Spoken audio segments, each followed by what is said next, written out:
está tão preocupado em combater a pandemia da Covid-19 que acaba esquecendo de serviços essenciais, que também colocam em risco a vida de muita gente.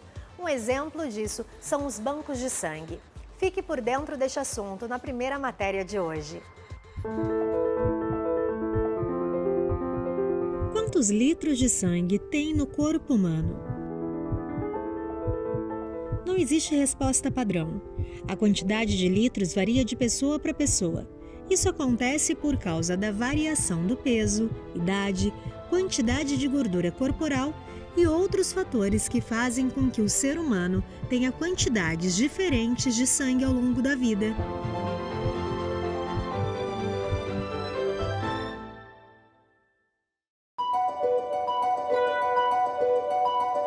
Mas uma coisa é certa: o sangue é indispensável para a sobrevivência de qualquer ser humano. Ele é o responsável, entre outras coisas, por transportar oxigênio e nutrientes para as células, retirar as sobras das atividades celulares nos tecidos e conduzir hormônios pelo organismo. Um componente do corpo humano tão importante para a manutenção da vida e, infelizmente, muito escasso nos bancos de sangue em todo o mundo. A partir de abril, maio, junho, o número de doadores ele realmente foi caindo progressivamente. Nós tivemos semanas muito críticas. Atualmente, nós estamos num momento crítico de doadores de sangue. A diminuição de doação de sangue ocorreu principalmente pelo medo da contaminação pelo novo coronavírus. Eu acho que gera uma confusão na cabeça das pessoas, uma vez que as autoridades sanitárias, elas pedem para que haja um distanciamento social e para que haja um isolamento, ou seja, pessoas fiquem em casa, só saiam se necessário. Por outro lado, nós, no Banco de Sangue, estamos falando, pessoas, por favor, saiam de casa, venham doar sangue. E esse é um dilema que vem ocorrendo na maioria dos países. Um estudo feito nos Estados Unidos mostrou que de um total de 195 países, 119 não têm doações suficientes para atender a demanda dos hospitais.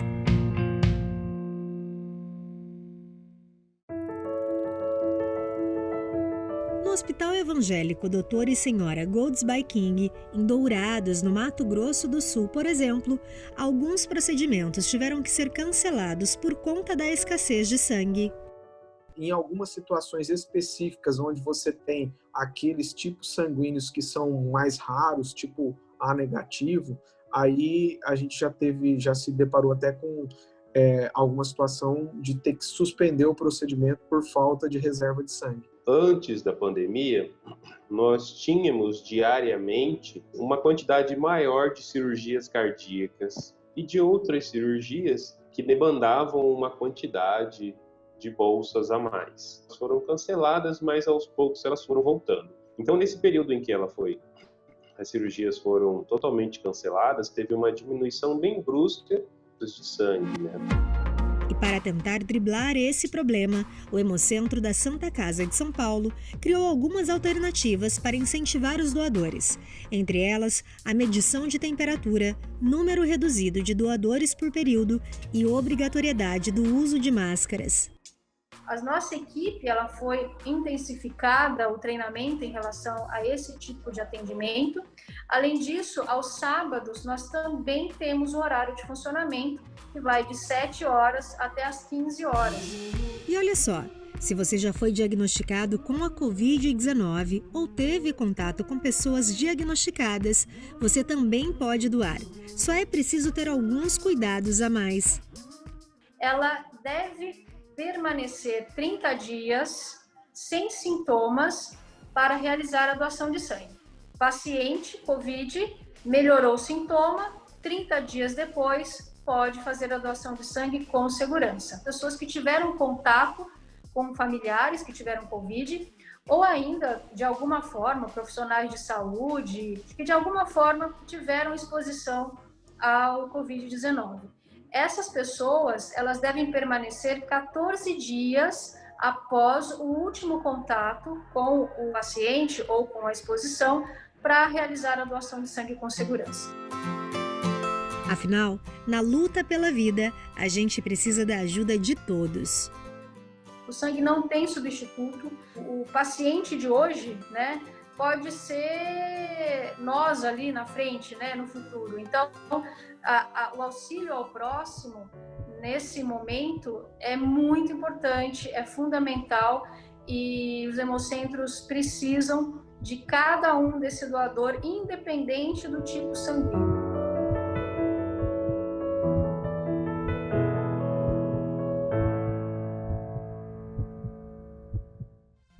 Depois de ver essa matéria, que tal fazer a sua parte e doar sangue? Acesse o site prosangue.sp.gov.br e informe-se. Lá você encontra tudo o que precisa saber para ser um doador. E lembre-se, a sua doação pode salvar vidas. Agora é hora de ouvir boa música no quadro Notas Musicais, que hoje faz uma homenagem. Eu tenho certeza que você vai gostar.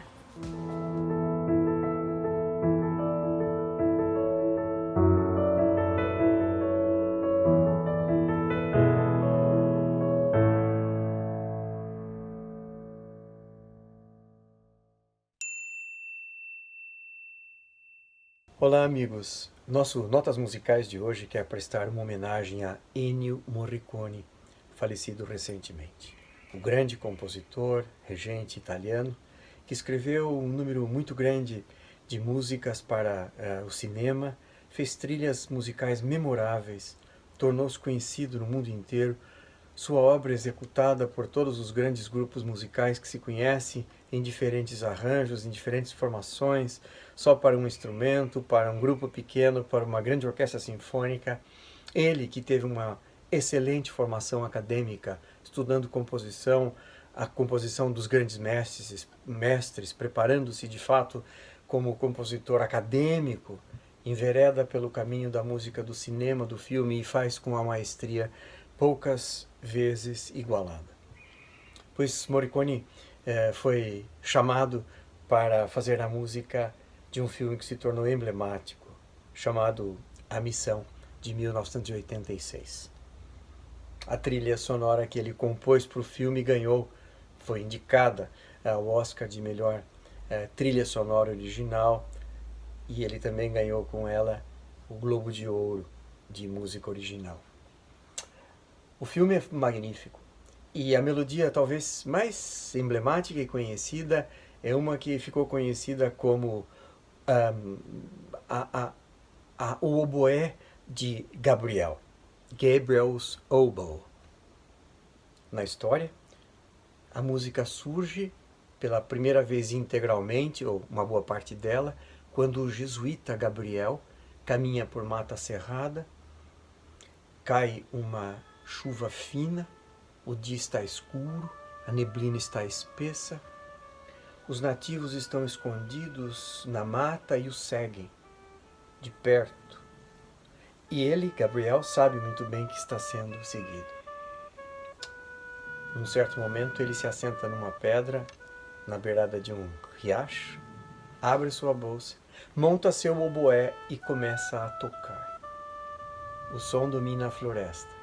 E os guaranis, ainda escondidos, se aproximam e vão se apresentando, saindo da mata, chegando cada vez mais perto, pela primeira vez, perplexos com os sons do instrumento desconhecido. E chegam perto, muito perto, e o padre continua a tocar. Próximos e cada vez mais próximos, alguns encostam-se em seu rosto, sentindo seu cheiro. A música continua e os nativos quedam-se embevecidos pelo maravilhoso som nunca antes ouvido. O poder maravilhoso da música, da boa música. O objetivo do sacerdote era fazer contato, aproximar-se, para realizar o seu trabalho missionário no Novo Mundo. Mas a cena continua. O chefe da tribo fica irritado, descontente, porque os seus haviam se aproximado demasiadamente. Embevecidos demais, fascinados demais, fáceis demais. E ele vai até o sacerdote, tira o oboé das mãos de Gabriel e o quebra, jogando as partes dele no riacho. Vai embora, mas um outro nativo se aproxima, tira os pedaços do instrumento da água e devolvem ao sacerdote, como que pedindo: toque mais, por favor. Já não era mais possível quebrar-se o instrumento, mas a música maravilhosa marca o início do relacionamento entre o padre Gabriel e os nativos Guarani. A ligação estava feita. Ligação poderosa através da música. Nós vamos ouvir exatamente o oboé de Gabriel na interpretação do pianista Wagner Ferreira, e o oboísta é o professor Israel Muniz. Vamos ouvi-los.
O Mackenzie Movimento está chegando ao fim, mas não deixe de acessar o nosso site, mackenzie.br, para conhecer mais sobre os cursos e projetos da universidade. Eu te vejo em breve. Até mais!